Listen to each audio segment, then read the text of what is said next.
आज का दूसरा शोध संस्थान का दूसरा भाग है।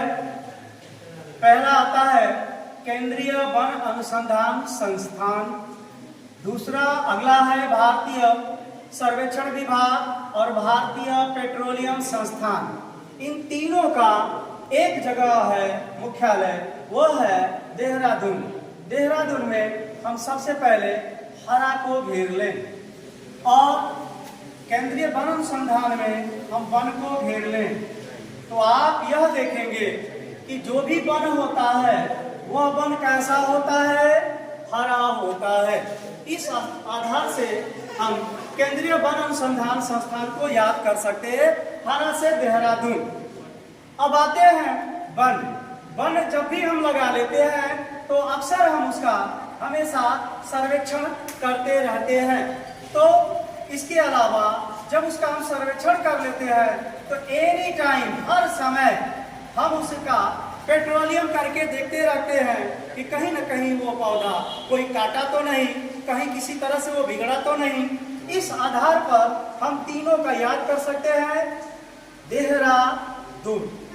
नेक्स्ट आते हैं अगला, केंद्रीय चमड़ा अनुसंधान संस्थान, जिसका मुख्यालय है चेन्नई।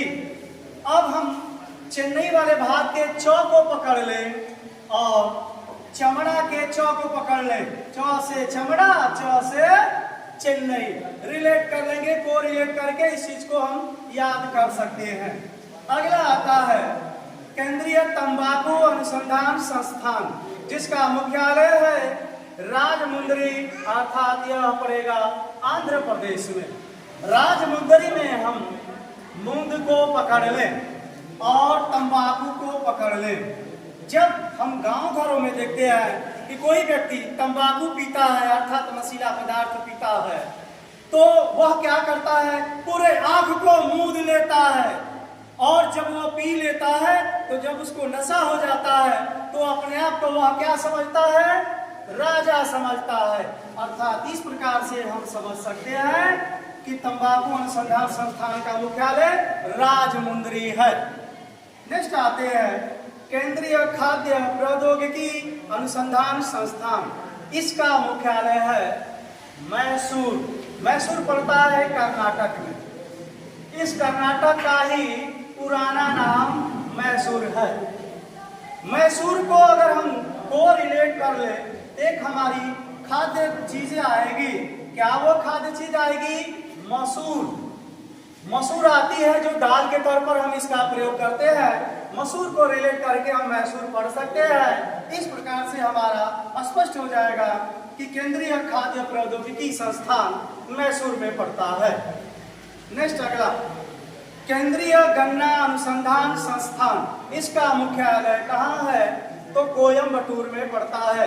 कोयम्बटूर में अगर हम पकड़ लें टूर और कोई पकड़ लें, तो आमतौर पर गांव घरों में हम कहते हैं कि गन्ना के खेत में जब जाते हैं तो जब नहीं टूट पाता है तो कोई दूसरा बोलता है कि कोई इसको तूर दे। इस प्रकार से कोई तूर दे, अर्थात कोयम्बटूर को याद रख सकते हैं कि गन्ना अनुसंधान हमारा कहाँ है, राष्ट्रीय डेयरी अनुसंधान संस्थान। यह कहाँ स्थित है, तो हरियाणा के करनाल में है। अब यहाँ देखें डेयरी को, डेयरी शब्द को पकड़ लें और यहाँ पे करनाल को कर लो ना। अब आम भाषा में देखिए, डेयरी को हम पढ़े यारी। जैसे हम छोटे बच्चों को कहते हैं कि आप हमसे दोस्ती कर लो ना, वही चीज हमको करना है तो यारी कर लो ना, अर्थात यारी कर लो ना। यारी अर्थात डेयरी और करना मतलब हो गया करनाल, जो पड़ता है हरियाणा में। नेक्स्ट अगला बात करते हैं केंद्रीय भवन निर्माण अनुसंधान संस्थान, जो पड़ता है रुड़की में। अर्थात रुड़की को हम पढ़ लें। यहां से पहले ये देखें, भवन निर्माण। भवन निर्माण के लिए हमें पैसा चाहिए। पैसा जिसे हम क्या कहते हैं, रोकड़ा कहते हैं। क्या कहते हैं, रोकड़ा। रोकड़ा को हम पकड़ सकते हैं, रोकड़ा को रुड़की। नेक्स्ट अगला बात करते हैं भारतीय दलहन अनुसंधान संस्थान, जिसका मुख्यालय है कानपुर। अगला भारतीय चीनी तकनीकी अनुसंधान संस्थान, इन दोनों का मुख्यालय कहाँ पर है? कानपुर। कानपुर में पकड़ ले कान, अब पकड़ ले दलहन में दाल और चीनी। दोनों का जो साइज होता है बहुत छोटा छोटा होता है, अर्थात इसको अगर हम कान में डालें तो आसानी से चला जाएगा। इस तरह से आधार पर हम इसको पकड़ लें कि दलहन अर्थात दाल, चीनी छोटा साइज, दाल छोटा साइज, जो कान में घुस सकता है अर्थात कानपुर ये पहुंच जाएगा। इस आधार पर हमारा ये कानपुर होगा। नेक्स्ट अगला बात करते हैं केंद्रीय आलू शोध संस्थान। अब हम पकड़ेंगे आलू को। आलू सभी लोग जानते हैं कि यह जाड़े की मुख्य फसल है, अर्थात जहां पर सबसे ज्यादा ठंडा पड़ेगा वहीं पे यह आलू उग सकता है। तो भारत का एकमात्र ऐसा हमारा जगह है जहां शिमला है, जहां पे केवल साल भर में केवल 3 से 4 माह तक ही मौसम शुष्क रहता है, वरना 8 से 9 माह तक मौसम हमेशा ठंडा रहता है। अर्थात यहाँ आलू की खेती आसानी से शिमला में की जा सकती है। इस आधार पर आलू शोध संस्थान शिमला हो जाएगा। अगला बात करते हैं राष्ट्रीय धातु विज्ञान प्रयोगशाला, जो कि यह पड़ता है जमशेदपुर, झारखंड में पड़ता है, जो रतन टाटा के द्वारा स्थापित है।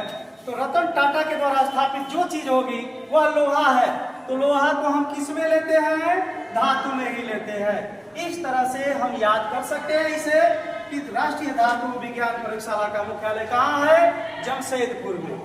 अगला बात करते हैं केंद्रीय खनन अनुसंधान संस्थान, जो इसका मुख्यालय है धनबाद। धनबाद में हम पकड़े धन को और खनन पकड़े खनना।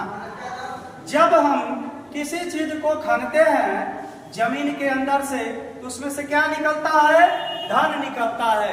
अर्थात इस प्रकार से हम इसको कह सकते हैं कि केंद्रीय खनन अनुसंधान संस्थान कहाँ पर है? धनबाद में। खनेंगे तो क्या निकलेगा? धन निकलेगा। अर्थात धनबाद को हम को रिलेट करके याद कर